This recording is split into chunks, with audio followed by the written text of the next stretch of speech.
इन दिनों एक बार फिर से राजस्थान कांग्रेस में वही गुटबाजी की हलचल देखने को मिल रही है और इसी वजह से राजनीतिक जानकारों का ध्यान कांग्रेस की तरफ चला गया है। और इस बार केंद्र में सचिन पायलट नहीं बल्कि गोविंद सिंह डोटासरा है, क्योंकि डोटासरा ने सीधे सीधे अशोक गहलोत को लेकर के कुछ ऐसे ऐसे बयान दे दिए जिसकी वजह से अब सीधे तौर पर नजर आ रहा है कि कांग्रेस में सब कुछ ठीक तो नहीं है। और गोविंद सिंह डोटासरा पूर्व मुख्यमंत्री अशोक गहलोत को चौथी बार एक्सेप्ट करने की मूड में बिल्कुल नहीं है। नमस्कार, स्वागत है आप सभी का द फैक्ट इंडिया पर और मैं हूं आपके साथ पूजा जादव। अब देखिए, राजस्थान के लिहाज से देखा जाए तो कांग्रेस में गुटबाजी कभी खत्म नहीं होती। चाहे आलाकमान आ जाए, खुद राहुल गांधी आ जाए, ज्ञान दे जाए कार्यकर्ताओं को, लेकिन स्थिति जस की तस बनी रहती है। बस अब चेहरे बदलने लगे हैं। जो डोटासरा कभी अशोक गहलोत के बेहद करीबी कहे जाते थे, वो डोटासरा आज जब अशोक गहलोत के पक्ष में चौथी बार गहलोत सरकार के नारे लगते हैं तो नाराज हो जाते हैं और कार्यकर्ताओं को सीधे सीधे अल्टीमेटम दे दिया जाता है कि अगर दोबारा से ऐसा हुआ तो ठीक नहीं होगा। और कहा जाता है कि सिर्फ पार्टी ही एकमात्र अलाकमान है और इसके अलावा और कोई नहीं। पार्टी के लिए आप वफादार रहिए, व्यक्ति विशेष के लिए नहीं। तो चलिए आज विस्तार से समझते हैं ये जो राजस्थान में पूरा अब माहौल जो बन रहा है उस पर विस्तार से बात करते हैं और साथ ही जानेंगे किसके सियासी मायने क्या है, डोटासरा क्या कह रहे हैं। और बीच में अब तो शांति धारीवाल की भी एंट्री हो चुकी है। शांति धारीवाल ने सीधे सीधे कह दिया है कि राजस्थान में सिर्फ एक ही अलाकमान है और वो है अशोक गहलोत। तो चलिए विस्तार से बात करते हैं कि पूरा मामला क्या है और आगे इसका असर क्या होगा। कहानी शुरू होती है राजधानी जयपुर से।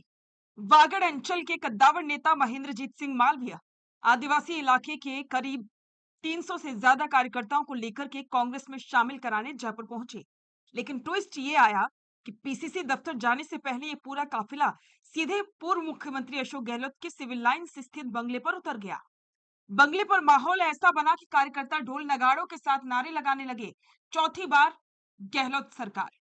बस यही बात प्रदेश कांग्रेस मुख्यालय में बैठे प्रदेश अध्यक्ष गोविंद सिंह डोटासरा को नागवार गुजरी। राजनीतिक गलियारों में संदेश साफ गया कि पार्टी में एंट्री और संगठन का फैसला पीसीसी की बजाय गहलोत के बंगले से तय हो रहा है।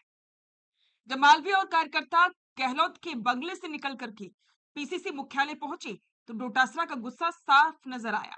भाषण के दौरान डोटासरा ने मालवीय के हाथ से माइक तक ले लिया और तंज कसते हुए कहा कि यहाँ किसी व्यक्ति विशेष के नारे मत लगा देना, नहीं तो पहले जो लगाया है वो गलत साबित हो जाएगा। यही नहीं, डोटासरा यही नहीं रुके।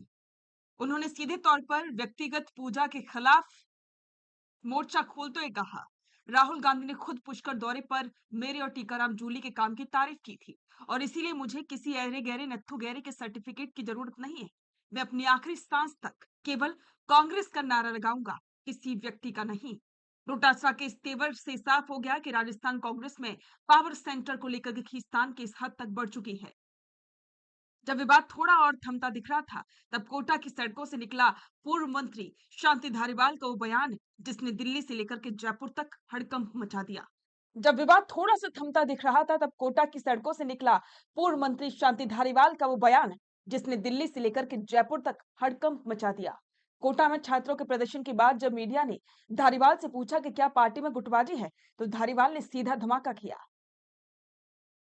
हम आज भी इस बात पर कायम हैं। दिल्ली का आलाकमान अलग है, वो सबसे बड़ा है, लेकिन राजस्थान में कांग्रेस का आलाकमान तो अशोक गहलोत ही है। क्या कारण है कि कोई भी कार्यकर्ता जयपुर में पैर रखता है तो उसका दूसरा पैर गहलोत के बंगले पर ही जाता है, चाहे वो ट्रेन से आए, बस से आए या कार से। उतरते ही सबसे पहले वहां क्यों जाता है? याद कीजिए 25-26 सितंबर 2022 का वो ऐतिहासिक घटनाक्रम जब कांग्रेस आलाकमान ने अजय माकन और मल्लिकार्जुन खड़गे को जयपुर भेजा था। उस वक्त भी धारीवाल के घर 100 से ज्यादा विधायकों की बाड़ेबंदी हुई थी और पर्यवेक्षकों को खाली हाथ दिल्ली लौटना पड़ा। जब भी धारीवाल ने गहलोत को ही राजस्थान का असली आलाकमान बताया था और उन्हें कारण बताओ नोटिस जारी हुआ था। आज 4 साल बाद 2026 में भी धारीवाल अपने उसी बयान पर अड़े हुए।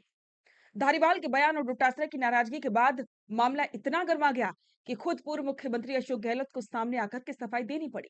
जोधपुर में कार्यकर्ता समागम कार्यक्रम के दौरान जब समर्थकों ने फिर से चौथी बार सीएम के नारे लगाने शुरू किए, तो गहलोत ने कार्यकर्ताओं को रोक दिया। उन्होंने कहा कि ऐसे नारे मत लगाइए, ये काम हाईकमान का है कि किसे सीएम बनाना है और किसे नहीं। मैं तो 3 बार मुख्यमंत्री रह चुका हूँ, ये कोई छोटी बात नहीं है। डोटासरा जी और मेरे बीच कोई मनमुटाव नहीं है, पार्टी पूरी तरह से एकजुट है।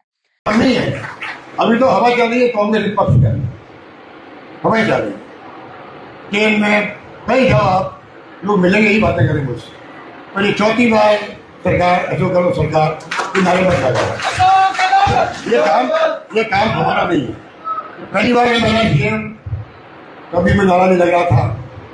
आप सबकी दुआएं थी मेरे साथ में। मैं गाँव गाँव घूमता था, जोधपुर जिले का अकाल में छोटे में काम खूब किए उस वक्त भी हम लोगों ने, जोधपुर में तो आपको मालूम है। तो सोनिया गांधी जी ने बगैर मेरी मांग की अगर मुझे मुख्यमंत्री बनाया उस वक्त तो चौथी बार या तीसरी बार या पहली बार नारा नहीं लगा था।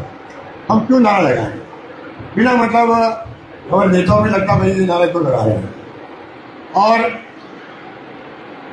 मुख्यमंत्री के नाम से नारा लगाना नहीं चाहिए, ये काम हमारा नहीं है। ये काम गहलोत भले ही एकजुटता का दावा कर रहे हों, लेकिन सवाल है कि जब खुद गहलोत कार्यकर्ताओं को रोक रहे हैं, तो उनके गुट के नेता और बार-बार आलाकमान और प्रदेश नेतृत्व को चुनौती क्यों दे रहे हैं? राजस्थान में आने वाले दिनों में निकाय और पंचायत चुनाव होने, ऐसे समय में जब कांग्रेस को सड़क पर उतर करके बीजेपी सरकार को घेरना चाहिए था, पार्टी अपने ही आंतरिक विरोधाभासों से उलझ रही है। अब सवाल उठता है कि क्या इससे वाकई में एक बार फिर से कांग्रेस आलाकमान को ये मैसेज जाएगा कि गहलोत की वजह से ही सब कुछ खेल बिगड़ता है? और क्या इसकी वजह से अशोक गहलोत को राजस्थान से बाहर का रास्ता दिखाया जाएगा? या फिर गोविंद सिंह डोटासरा को इसकी सजा मिलेगी जैसे कि सचिन पायलट को मिली थी? आपको क्या लगता है? आपके विचार कमेंट बॉक्स में जरूर साझा करें और बने रहें द फैक्ट इंडिया के साथ। बेहतरीन पॉडकास्ट सेटअप्स, शानदार चैनल रीच, जबरदस्त सोशल मीडिया प्रेजेंस के साथ द फैक्ट इंडिया के जरिए बढ़ाइए अपना व्यापार।